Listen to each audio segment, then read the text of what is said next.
All right, so we're diving deep into income inequality in India today, and wow, there's some fascinating stuff to unpack here. We've got this stack of recent articles from the Indian Express, Oh, yeah. and one in particular really jumped out at me. It's titled "Income Disparity Reduced in FY23.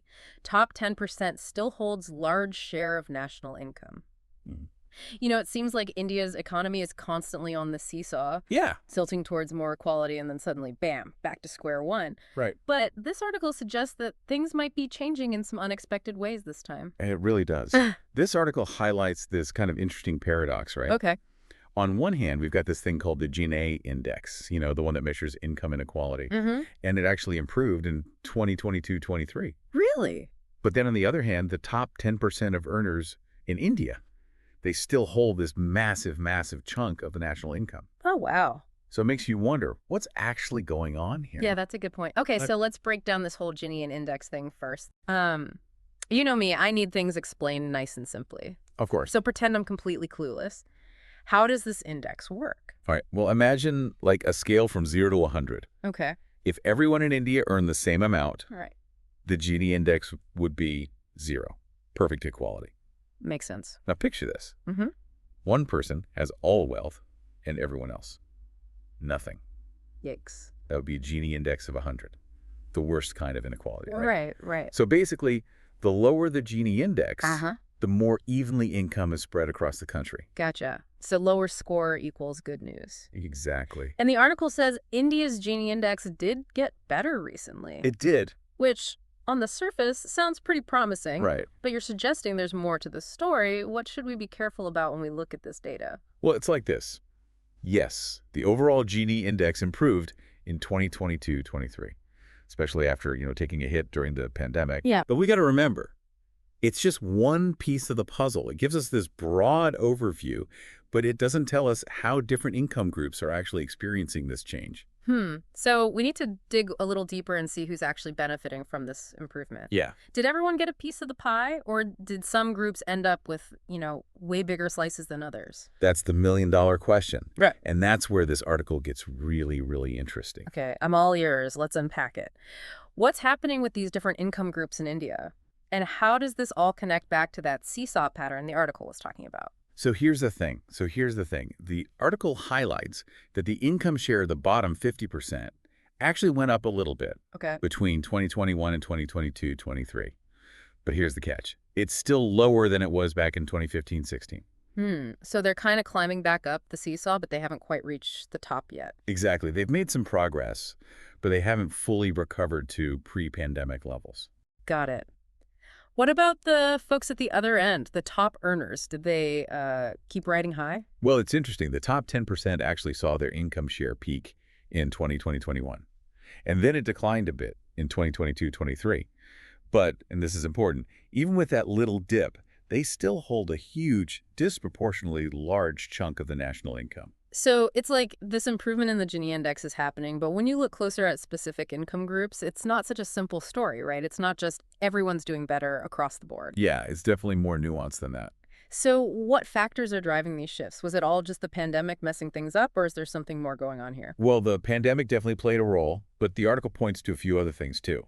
On the positive side, social safety nets like MGN-REGA and DBT were really important in supporting that bottom 50%. Oh, yeah, those programs. Can you remind me how those work again? Absolutely. So MGN-REGA, it stands for the Mahatma Gandhi National Rural Employment Guarantee Act. Right. It basically guarantees 100 days of paid work to rural households every year. That's a pretty big deal. It is. It acts as this, safety net during tough economic times.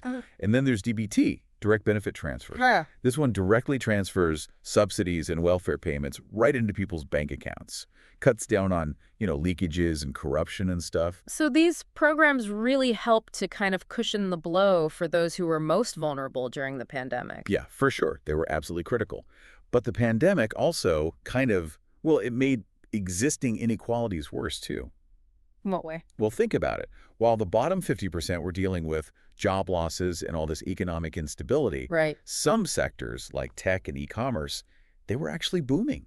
Oh, wow. I hadn't thought of that. And a lot of the folks in these sectors, they were already in higher paying jobs, could work from home, and they kept earning, maybe even saw their income go up. So some people actually benefited from the pandemic. In a way, yeah, it's kind of counterintuitive, but But it makes sense, I guess, when you think about who could adapt and who couldn't. exactly.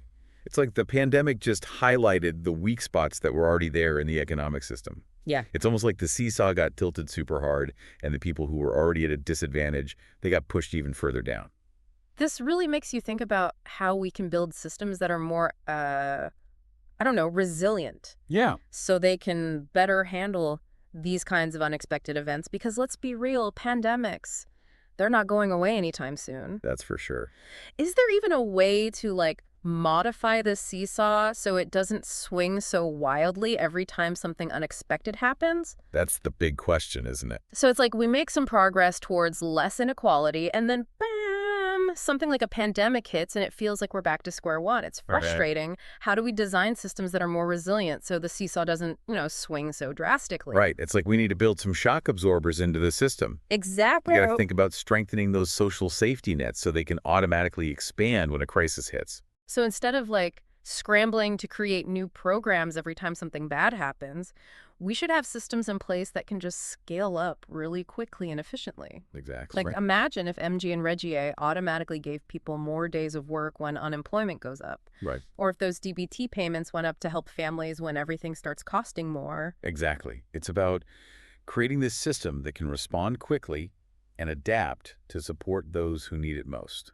It sounds like a totally different way of thinking about social safety nets. It's not just about providing this basic level of support, but making it dynamic, Mhm. responding to whatever's happening. Yeah, a system that can evolve. But social safety nets are just one part of the equation, right? What about the things that cause these huge income gaps in the first place? Oh, absolutely. We can't just focus on, putting out fires. We've got to address the root causes of inequality, too. Yeah, makes sense. That means investing in things like good education and healthcare, Yeah. creating job opportunities that are open to everyone, and making sure everyone gets fair wages and their rights as workers are protected. So it's kind of like a two-pronged approach. Right. We need these resilient systems to catch people when they fall, Yeah. but we also got to create a more level playing field so everyone has a real shot at success. It's about fostering a more equitable society, Yeah. where everyone benefits from growth, not just a select few. So we can finally move beyond that seesaw and build a system that's more stable and sustainable. Exactly. Wow, this deep dive has been really eye-opening. I feel like we've only scratched the surface, but it's clear that income inequality in India is complex. There's Yeah. no easy fix. But the good news is there are things we can do. If we understand what's going on and think creatively about solutions, For sure. we can work towards a more just and equitable future for everyone in India. I completely agree. And for everyone listening, I really encourage you to keep digging into this topic. This article is a great starting point, but there's a ton of information out there. Keep asking questions, keep learning, and keep these conversations going. That's great advice. Thanks for joining us for this deep dive. Mhm. Until next time, keep exploring.